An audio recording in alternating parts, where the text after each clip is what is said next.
Well, today's a great day to turn on the oven to do some cooking if you have power in your house. I do not at this time, so we'll do it for you. We'll indulge. Of course, today is known as Pi Day. There is pi, of course, in the mathematical sense, which Jessica said blah, blah, blah about. I don't know what that was. It's 314, and today, of course, is March 14th, which is 314. And then there's, of course, the pie, the delicious kind. Local baker Tracy Winslow is here to share her blueberry pie recipe. Hi, Tracy. Hello, good morning. It is blueberry season. Yes, somewhere we found some fresh blueberries, and this is a little easy, quick pie to make, and a little different take on the topping. We did a toffee oatmeal crumble topping, so it's kind of like a oatmeal cookie on top of your pie. And with the pie symbols on there. And of course with the pie symbols, yes. All right, so we're going to start with the filling? We'll start with the filling. Okay. We take 3/4 cups of sugar into the blueberries. We have 3 tablespoons of is it flour or cornstarch? Cornstarch and a tablespoon of flour. A dash of salt, and we want a little bit of lemon zest. How much do you want there? Just a little bit. There you go. Like perfect. And you just and then we'll just do a little lemon juice. So okay, so you slice gotta cut it in half. Yeah.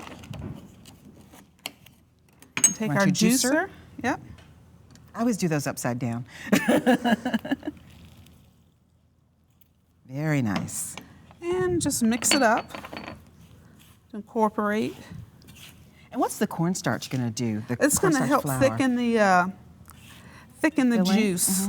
And blueberries can get very juicy, and that's one of the pies sometimes that, you know, when you go to cut in it, it can be very juicy. And some people love really juicy pies. I like mine a little sturdy. Me too. And so we the flour will sort of help that out a bit. Now, is this like an apple pie? You have to put in way more apples than you think you need because they're going to shrink inside the pie? Yeah, it'll shrink. If you have it mounded up, it'll shrink even itself even out. it out. And then we have... And you did do a beautiful homemade crust. Homemade crust, and we crimp it, or you can find, you know, you don't... Do it the easy way. You can do it the easy way, and, you know, just pick one out of the grocery store freezer. For our crumble topping, we start with a 1/2 cup or a stick of butter, and you kind of want it softened. And we have... So softened, not melted. Softened, not melted. And we have 3/4 cups of, 2/3 cup of flour, 2/3 cup of brown sugar, and we sort of mix them together so they're nice and incorporated. 1/2 teaspoon of cinnamon. We have a third of a cup of toffee bits. Toffee bits. And you just sort of want to mix this up. That's going to be really nice when it melts in the oven. Oh yeah. And you just sort of want to go on low. Because we want this to turn into that crumbly texture. Right. Then some raw oats. Oats. What kind of oats are we using? Just regular, old-fashioned oats. Okay. You could use quick oats. And at this point, sometimes you have to kind of get your hands dirty. Go for it. That's the way I cook in my kitchen. The best chefs do. Because that's the easiest way to get that crumble. I know sometimes you can use the double forks and work on it that way.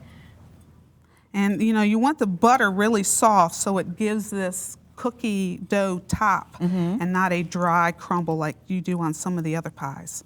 Absolutely. And you just sort of mound it on top.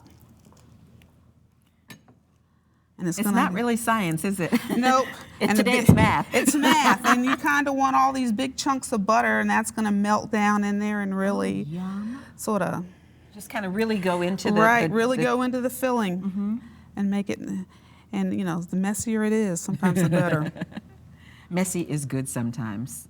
And this is going to cook in a kind of a hot oven, right? Yeah, 375? You want it 375 for about 45 minutes to an hour until it's golden on top, and you want to see where the filling has bubbled and thickened. Really started to bubble in there. Oh, that looks wonderful. Well, thank you so much, Tracy, for coming in and helping us celebrate Pi Day. Yay. We're going to cut into this in just a little bit, but you'll be able to find this recipe on our show website early this afternoon. Just go to WTVR.com/VTM.